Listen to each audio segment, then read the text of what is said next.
Want to get plastic surgery ba? Sumisis ko yung ipon ko. Wala na.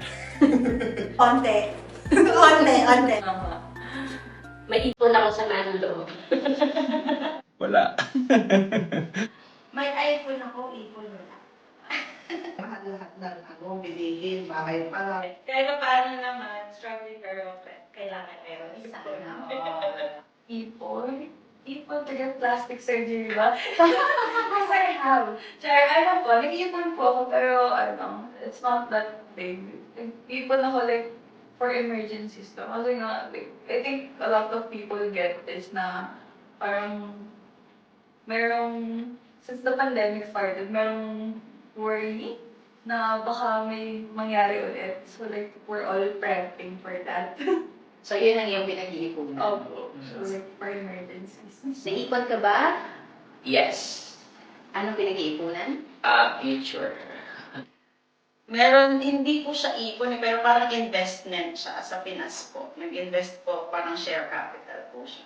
Okay. So wala kang pinag-iipunan to other ipon? Wala po. So far, wala. Kasi, wala. Nag-umpisa talaga ako. Naubos nung nawalan ako ng work. Then, yun nga, yung mga gastos nung wala akong work. Kasi walang income eh. Puro palabas eh. Kahit pa paano. Sana all. Kaya naman, Anong pinag-iipunan mo? yung first is for emergency cases. Importante yun. Lalo na pag OFW, you should have that emergency fund. And then, yung future, lalo na yun, anak na ako. So, I save money for schooling, yung kanyang mga unexpected expenses. Mahal mo pa-aral. Dati na-ever na mo meron, di ba? Sa first comment lang yun. Ayun, 2 years old na siya. 2 taon na lang, nag-aaral na siya. Mahal mo pa-aral. Wala. Ipon, wala eh. May ipon ako. Ibang way ng ipon. Siguro onte. Onte. So, meron. Meron. Anong pinag-iipunan? Well, yung possible expenses in the future.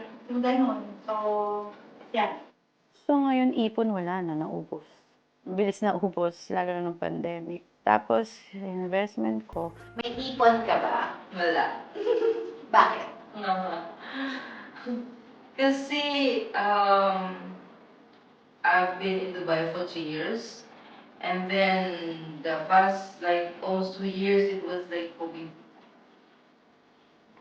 So, walang job, opportunity. no.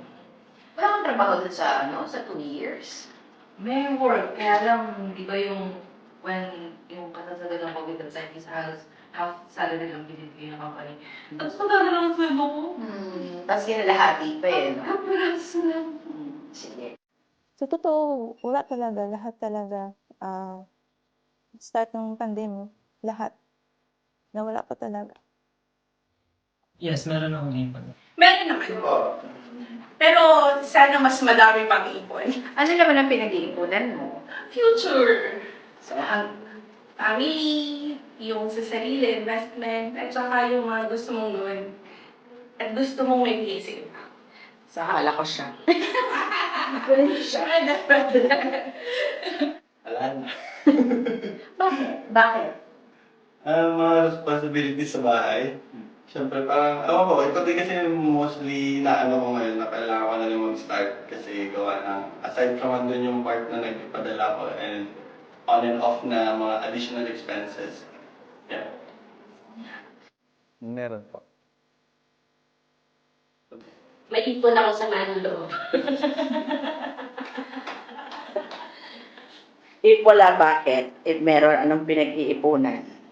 Wala pa kasi syempre, sabi nga nila, pag ikaw umalis ng bansa, meron kang goal. Yun ay gustusan yung mga expenses ng family mo. So since single parent ako, may mga tinutustusan pa. At kung maipon man ako, yun nga po, sa manolo ko, puting buhok. Pero salamat kay Lord. Tsaka fats. Yan. Konting fats. Ipon na ubos na kasi kakagaling ko na sa bakasyon. Pero meron pa naman. Quite. Sa ngayon, wala. Wala pang ipon.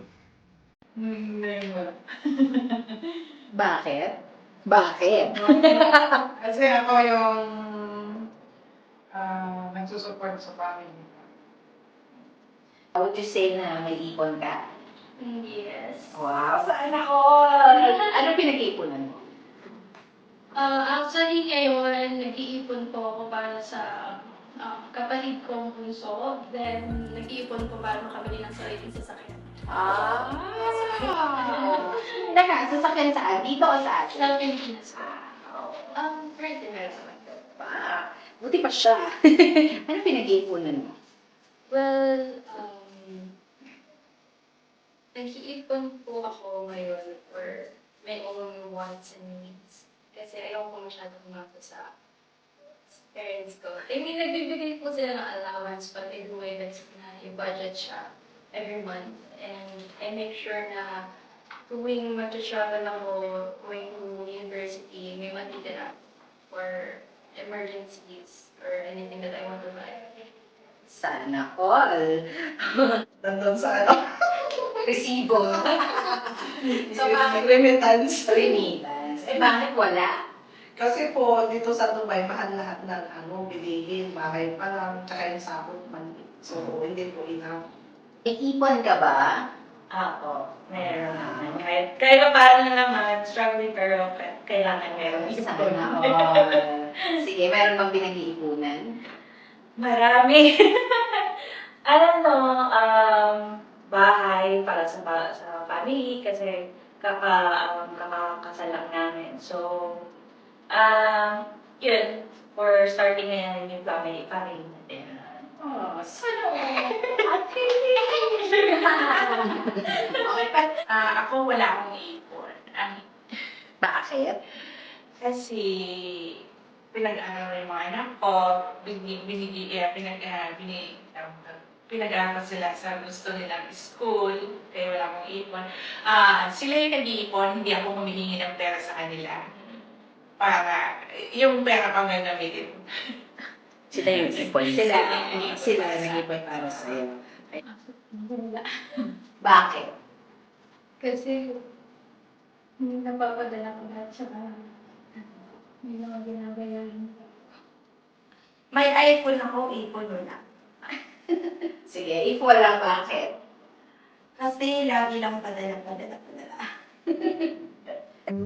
Due to sa mga problema nga nangyayari sa akin from the past, employers na natrabahuan ko, at di ako nakapag-ipon. And then ngayon na nakapag-trabaho ko dito sa magandang company sana, kaso yun nga nagbawas. So parang naudlot ulit yung pag-iipon ko. And every time na naghahanap ako ng trabaho, syempre yung mga naipon mo, magagastos mo ulit sa bahay, sa pagkain, sa travel. So, isa din yun sa struggle ng pagiging OFW dito sa Dubai.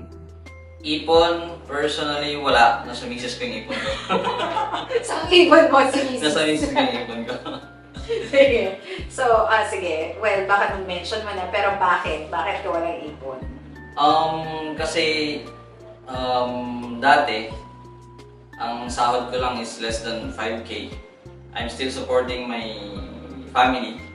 Tapos, nung naging kami ni Juvie,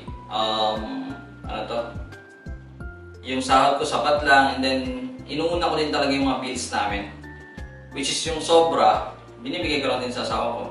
Iipon mo na yan, ikaw na mag-ipon yan kasi mas kaya niyang mag-handle ng money kaysa sa akin. Napaka-negosyante.